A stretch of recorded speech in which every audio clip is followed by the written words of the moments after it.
اعوذ باللہ من الشیطان الرجیم بسم اللہ الرحمن الرحیم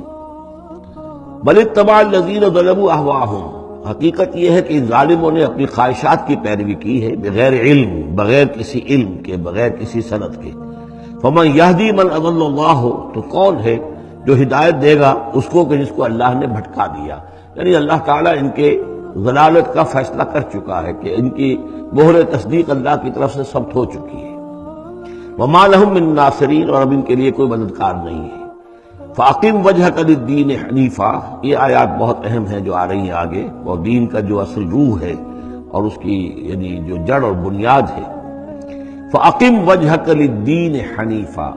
تو قائم رکھو، سیدھا رکھو اپنے چہرے کو اللہ کے دین کی طرف، حنیفا یکسو ہو کر، یہ توحیدی شان ہو کہ میری اطاعت، ان صلاتی و نسکی و محیای و مماتی للہ رب العالمین، جیسے حضرت ابراہیم نے فرمایا تھا انی وجہت وجہی للذی فطر السماوات والارض حنیفا وما انا من المشرکین۔ اب ہر چہار طرف سے اپنی توجہات کو کاٹ کر ذات باری تعالیٰ پر مرکوز کرو۔ فاقم وجہک للدین حنیفا فطرۃ اللہ التی فطر الناس علیہا، یہی وہ فطرت اللہ ہے جس پر کہ اللہ نے انسانوں کو پیدا کیا ہے۔ انسانوں کی تخلیق اسی پر ہوئی ہے۔ ہر بچہ جو ہے نسل انسانی کا وہ فطرت سلیمہ لے کر آتا ہے، بعد میں اس میں جو گڑبڑ ہوتی ہے اس کے ماحول کی وجہ سے، اس کے والدین جو بھی اس کو سکھا پڑھا دیتے ہیں، جیسا کہ حدیث ہے کل مولود یولد علی الفطرہ، ہر بچہ جو پیدا ہوتا ہے وہ فطرت پر پیدا ہوتا ہے، وہ فطرت اسلام ہے، وہ فطرت اللہ کے دین کی ہے، وہ فطرت اللہ ہے۔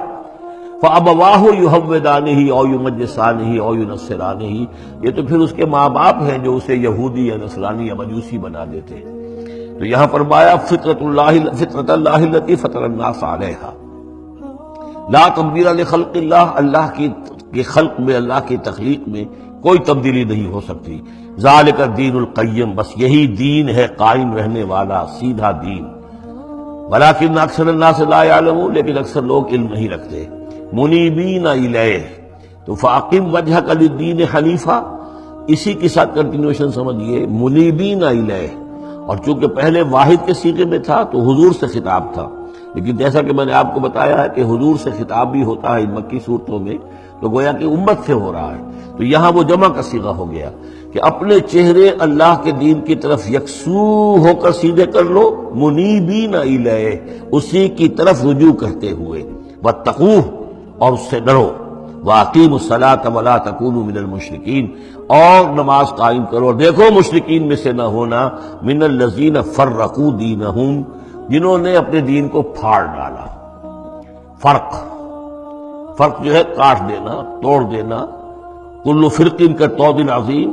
فرقنا بکم البحر، یاد کرو جب کہ ہم نے تمہارے ساتھ سمندر کو پھاڑ دیا تھا، وَإِذْ فَرَقْنَا بِكُمُ الْبَحْرَ فَأَنْجَيْنَاكُمْ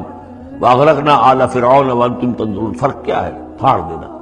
دین کو پھاڑ دینا، توڑ دینے کے معنی کیا ہے؟ اطاعت ایک حصے میں اللہ کی، ایک حصے میں کسی اور کی، وہ زندگی پھٹ گئی، اب یہ زندگی منتشر ہو گئی، اطاعت آپ کی منتشر ہو گئی۔ اطاعت صرف اللہ کی ہو، فَدْعُوهُ مُخْلِصِينَ لَهُ الدِّينَ، پکارو اس کو لیکن اسی کے لیے اپنے دین کو خالص کرتے ہوئے، ساری اطاعت اسی کی، یا اس کی اطاعت کے تابع کسی کی اطاعت ہو سکتی ہے، مثلا والد کی اطاعت ہے، والدین کی اطاعت ہے، اساتذہ کی اطاعت ہے، حکمرانوں کی اطاعت ہے، اگر وہ اللہ کی اطاعت کے خلاف نہ ہو، اللہ کی اطاعت کے اندر ہے کوئی حرج نہیں، جس کی چاہو بات مانو، والدین کی مانو، اساتذہ کی مانو، اپنے پیروں کی مانو، جس کی چاہو مانو، حکام کی مانو، بشرطے کہ اس سے اللہ تعالیٰ کا کوئی حکم نہ ٹوٹتا ہو۔ لا طاعۃ لمخلوق فی معصیۃ الخالق، مخلوق میں سے کسی کی اطاعت نہیں کی جائے گی جس سے خالق کی نافرمانی لازم آتی ہو، بس یہ قانون ہے۔ تو من الذین فرقوا دینہم، کہ جنہوں نے اپنے دین کے ٹکڑے ٹکڑے کر دیے، وکانوا شیعا، اور وہ خود ان کو ایک ایک ٹکڑا لے کر علیحدہ ہو گئے، کل حزب بما لدیہم فرحون، اور ان میں سے ہر جماعت جو ہے جو کچھ ان کے پاس ہے اسی پر وہ اترا رہی ہے، اسی کے اوپر مگن ہے، کسی نے کچھ لے لیا ہے دین کا حصہ، کسی نے کوئی دین کا حصہ لے لیا ہے۔ وَإِذَا مَسَّ النَّاسَ ضُرٌّ دَعَوْا رَبَّهُمْ مُنِيبِينَ إِلَيْهِ، اور جب انسانوں کو کوئی تکلیف پہنچتی ہے، سختی پہنچتی ہے، تو وہ پکارتے ہیں اللہ کو، اپنے رب کو، اسی کی جانب رجوع کرتے ہوئے۔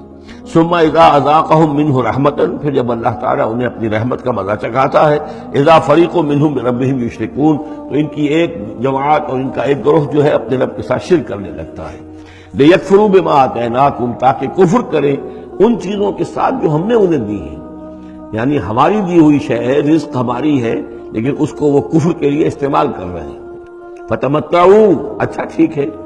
جو بھی تمہیں فائدہ اٹھانا ہے اٹھا لو، چند دن کی زندگی ہے، بالآخر تو تمہیں ہمارے پاس آنا ہے، یہ تمہارا طرز عمل جو ہے وہ اسی مہلت کے اندر اندر جو تم چاہو کرو۔ فسوف تعلمون، پھر یہ کہ عنقریب تمہیں معلوم ہو جائے گا کہ اصل حقیقت کیا ہے۔ کلا سوف تعلمون ثم کلا سوف تعلمون، ایک وقت آئے گا جب کہ اصل حقائق جو ہے وہ منکشف ہو جائے گی۔ ام انزلنا علیہم سلطانا فہو یتکلم بما کانوا بہ یشرکون،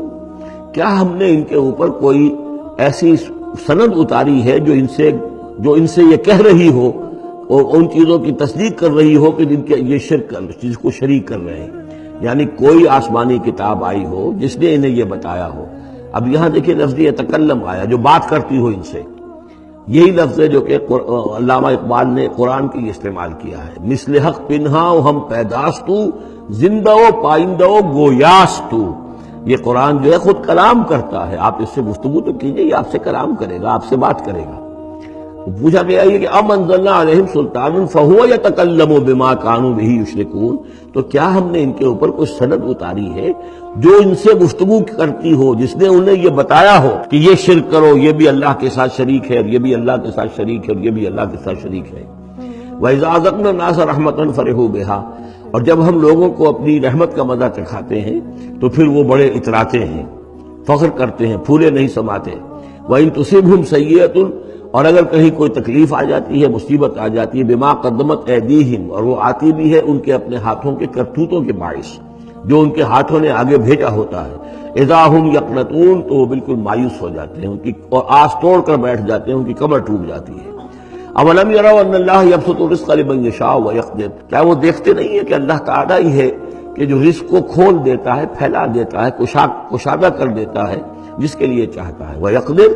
اور ماپ تول کر دینے لگتا ہے، راشننگ کر دیتا ہے، یعنی تھوڑا تھوڑا دیتا ہے جس کو چاہتا ہے۔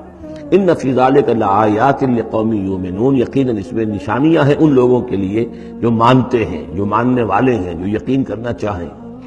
فآت ذی القربى حقہ، تو اپنے قرابت دار کو اس کا حق ادا کرو، والمسکین، اور مسکین کو بھی، وابن السبیل، اور مسافر کو بھی۔ ذالک خیر للذین یریدون وجہ اللہ، یہی بہتر روش ہے ان لوگوں کے حق میں جو اللہ کی رضا چاہتے ہیں، اللہ کا چہرے کے طالب ہیں۔ وَأُولَئِكَ هُمُ الْمُفْلِحُونَ، اور یقین یہی لوگ ہیں کہ جو فلاح پانے والے ہیں۔ صدق اللہ العظیم۔